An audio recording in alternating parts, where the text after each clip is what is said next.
So about 6 months ago, I picked up the Canon EOS R, and I gotta be honest, it might be my favorite camera that I've ever personally owned. I'm gonna talk about all the things I love about the camera, all the things I dislike about it, just my overall thoughts on it since I've been using it on a weekly basis for the past 6 months. Let's get right into it.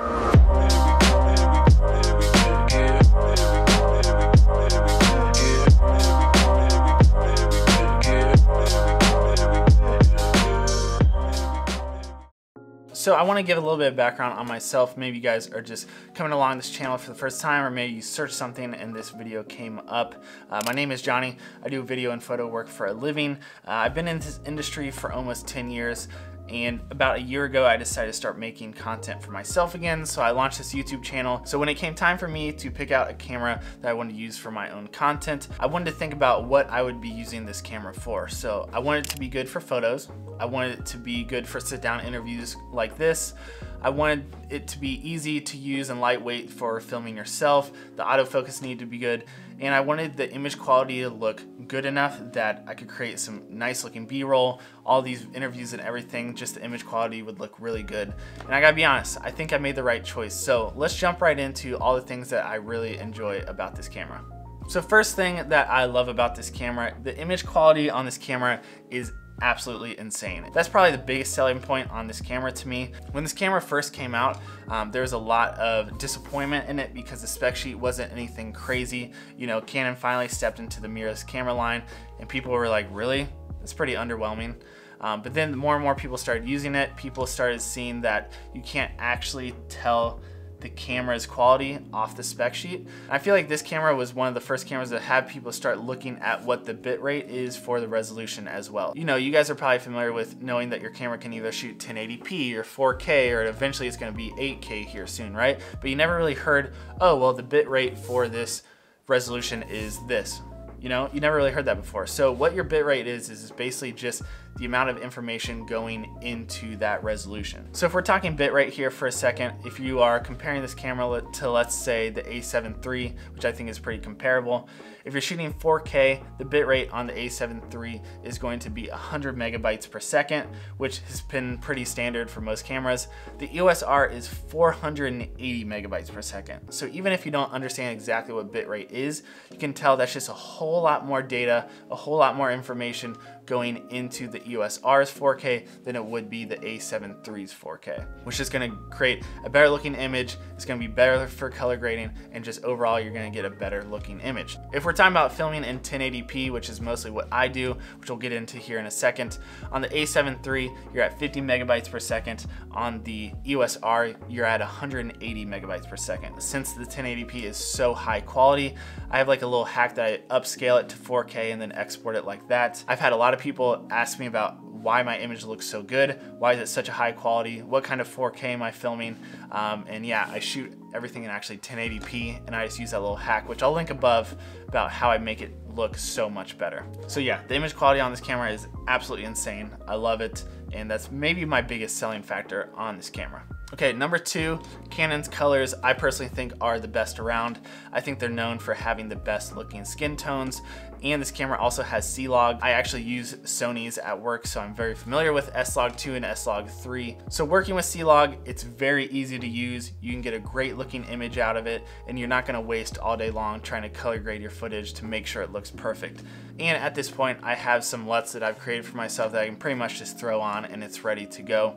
Also, this camera has a C-Log assist, so when you're filming in C-Log, you actually can have a preview of what a LUT might actually look like on the camera, so you're not actually filming, seeing that flat looking profile. You kind of see what the exposure will actually look like. Number three is the flip out screen. Coming from a Sony system before, I didn't think it was something that you really needed, but the amount of times that either a shot would be out of focus, or maybe you're exposing something and you're outside and then the light changed and then something was either underexposed or overexposed, it just became really frustrating. Do you absolutely need a flip out screen? No, I don't think so, but when it comes time to filming yourself and having the camera turned around, just the fact that you can glance over, make sure things are exposed properly, make sure the composition looks nice, because just even if it's a vlog and it's not that professional or polished video, just the fact that you can make the composition just a hair better, just in a quick little movement or just a quick little check, really can help make just everything look a lot better. So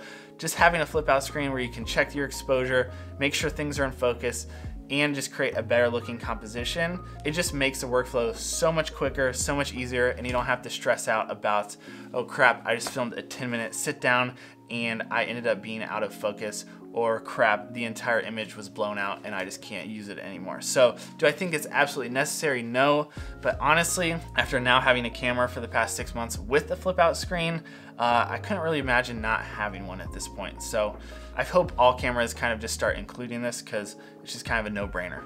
And then one more thing that I really love about these cameras is just the focus system.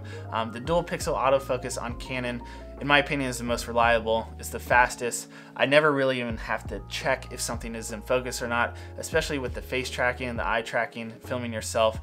It is always in focus. I would say like 99 out of 100 times. When you're just running around filming things, you don't want to have to slow down your workflow, make sure certain things are in focus, watch the whole playback and make sure the whole entire shot was in focus. You want to just have something that's reliable and ready to go. And the EOS R's autofocus is really, really good. It's super reliable, really quick. I have no complaints about it. And a little bonus, it has a manual focus assist. So if you are filming something in manual focus, maybe you have a certain shot in mind or whatever, it has two little arrows that kind of line up to make sure things are in focus. And it also has focus peaking, so things are outlined in red so you know it's in focus. So just the whole focus system on this camera is really easy to use. It's user friendly and just makes your whole workflow easier. Like I said, I love a lot of things about this camera, but not everything is perfect. So let's talk a little bit about some of the dislikes on this camera. So the first thing that I'm kind of bummed about on this camera is the 4K has a really heavy crop on it. I think it's a 1.8 times crop, so it's big enough that I honestly don't ever even touch 4K. I film everything just in 1080p, which I talked about that little hack that I use, which makes things a little bit better. The 1080p still holds up and it's really, really strong, but I will say sometimes I wish I had the capability or at least the option to shoot 4K, and that crop is enough that I just honestly never touch it. The next thing is this camera does not have 120 frames per second in 1080p. That's definitely something that I think other camera systems have over this one right now. You know, I think the 60 frames per second is very high quality. It looks really good, but sometimes certain scenarios you really just wish you had 120 frames, and sometimes I do find myself missing this. Now I will say this camera offers it in 720p. I know I'm saying 720p in the year 2020. That shouldn't really be happening, but it does work if you absolutely need to. But I will say this day and age, all cameras should have 1080p, 120 frames per second, and that's something I really wish this camera had. But again, I'll live with it for now. I'll use the 60 frames and it will get me by for what I need for now. The next thing is this camera does not have internal stabilization. You know, it does have an electronic version that does add a little bit of a crop, but it works pretty well. I usually don't have that on though. I actually am still using the 16-35 f4 that does have IS on it. So I usually just have that on my lens. So that way, if I'm filming myself or whatever, that takes out enough of those little jitters that is good enough for me. But if I'm building my dream camera or perfect scenario, I wish this camera did have some internal stabilization. The next thing on the list, the touch bar on this camera, I personally think is kind of pointless.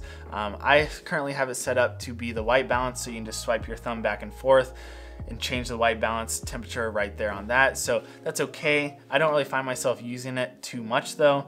The nice thing is you can kind of set it to whatever setting you want it to be. I just haven't heard any amazing different uses for it. I know some people like hate it. I don't really care about it too much, but I don't really think it's adding anything good to the camera, I will say. One thing that I've heard a lot of reviews on this camera say, that I've heard a lot of people say, is it is really, really good at most everything and it's perfect at none of them. So for me, it works for my workflow.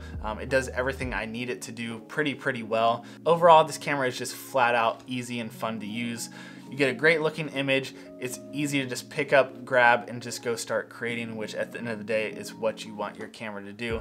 If your camera or your gear is slowing down your process, there's a bigger chance of you not wanting to go create. There's a bigger chance of you not getting stuff done as quickly. And at the end of the day, if it's slowing you down, you're not having fun using it, you're just not gonna make as much content with it. So let me know in the comments below, guys, what you thought of this video. Maybe you have this camera, maybe you are thinking about it, maybe you have something else that works better for your workflow. So let me know in the comments below what camera you guys are using for yourself and why.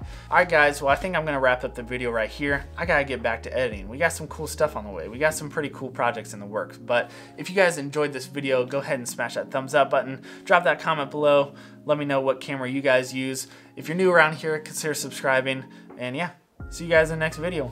Peace. Fun fact, real quick, I wasn't gonna record this.